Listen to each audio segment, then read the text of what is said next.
กินสิ ทรายกินมาแล้วอ่ะ งั้นก็แล้วแต่คุณ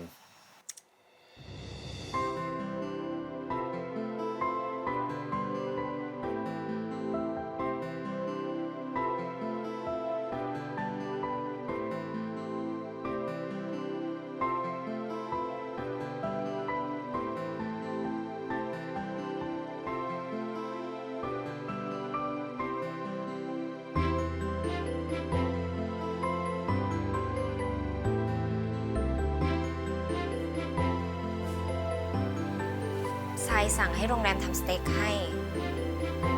รีบกินสิคะเดี๋ยวก็เย็นหมดหรอก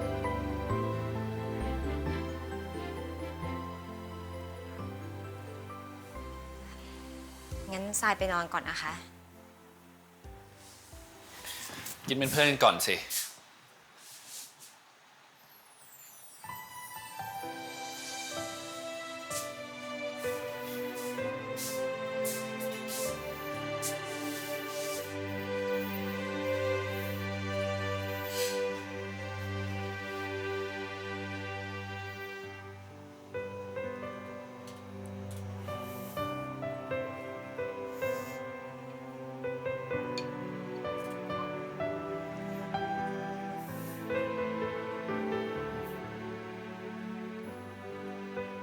กินสิ ทรายกินมาแล้วอ่ะ งั้นก็แล้วแต่คุณ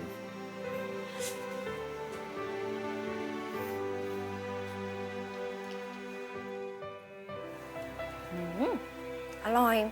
ผ่านเลยค่ะ ได้กินสิ